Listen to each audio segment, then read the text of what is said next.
now he actually works, he just wrote this book this year, How to Create a Mind. He also made 2 movies actually. These 2 are movies on Singularity, and Transcendent Man. How to Create a Mind basically talks about creating a super giant brain. He was going to work on this project on his own, raise money and do it all on his own. And then Google came along and said, why bother? We'll fund you. So it's the first time in his life he has a job. He's the director of engineering for Google, building this project right now. And he talks about exponential technology. So I'm not sure if, our human brains is not in tune in terms of understanding what exponential growth is. Let me just give you an example, right? I mean, he talks about how computers, as you know, is growing exponentially.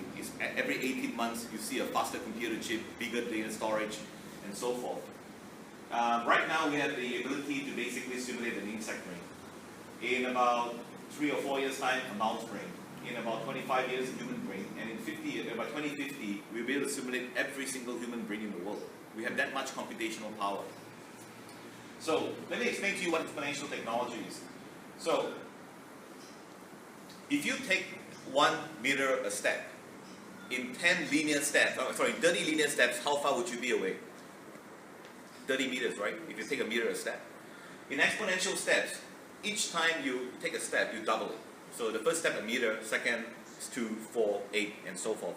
In 30 exponential steps, how far do you think you have gone? How far? Take a guess. How about 26 times around the Earth? Okay, and that's how fast technology is moving. And that's what I'll be talking about, and how some of this technology is being utilized to better humanity in many different areas. So Peter Diamandis is the other co-founder of Singularity. He's most famous for this book, Abundance. If you haven't read it, I highly encourage you to read it. It's a very positive book about technology. The cover of this book looks like an aluminum foil, and there's a reason for that. Because he wants to show you how exponential technology can be so disruptive. And he took the example of aluminum as an example, because in the 19th century, before the discovery of electrolysis, to extract aluminum required very high temperature, and it was the most expensive metal in the world, more expensive than gold. In fact, when Napoleon III received the King of Siam as guest of honor, he served his guest of honor with aluminum plates because they were more expensive than gold. But then when he discovered electrolysis, now you don't even think about it. You wrap aluminum foil in your food and you dump it, because it's the 5th most abundant element on Earth. So that's an example. Things very rapidly. So Peter is a bit short. Like he says, he's got degrees from MIT and a medical degree from Harvard University. But he's always wanted to be an astronaut, or he wanted to go to space. Obviously, NASA wasn't an option because of his height restriction. So he was very inspired by Charles Lindbergh. Right? Charles Lindbergh crossed the Atlantic Ocean to win a $26,000 prize money, which was put up by a hotelier in New York. And the reason for that was because he wanted to encourage technology in aviation. And it did, because it actually spurred basically I think a few $100,000 worth of innovation in aviation, and within 10 years people were flying across the Atlantic Ocean. So he created the XPrize. So this is a replica of the XPrize. If you watched Intern, the movie about Google, this is actually in Googleplex. He created this XPrize where he put out a $10 million bounty to anybody who can create an aircraft that can fly 100 kilometers above sea level, land and fly off again within 48 hours. He went to Richard Branson for the sponsorship money, and Branson said, I don't invest in non-proven technology. And somebody won, and he didn't have the money.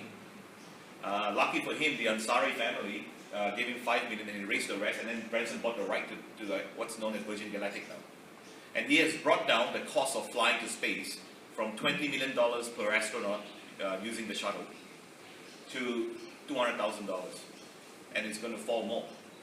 And in fact, NASA actually had to buy 2 tickets to go to space because they actually had no shuttles now. So I think this is going to take off early next year. And other XPrize that are going on. So the most famous one is the Google XPrize. It's a $40 million, for the first person who can send a robot to the moon, move 50 meters from the craft, take a photo of it and send it back to Earth. You will win $40 million in prize money and $40 million from NASA, from contracts from NASA. And the other one that's really interesting is 100 over 100. This is the Archon Genomics XPrize. The first person that can sequence and find 100 genes of people over the age of 100 years old. Because what happened is, if you can do that, you would have solved the aging problem. And then there's the Qualcomm XPrize, which I think a few hundred companies are competing for it. As you know what a tricorder is? A tricorder, you know, from the Star Trek movie, a device that you can scan and tell you what's wrong with you. And they have basically, well, this XPrize basically state that if you can come up with a $10 million prize money, a mobile app that will allow you to diagnose better than a panel of 10 doctors any disease from your phone app, you would win the $10 million prize money.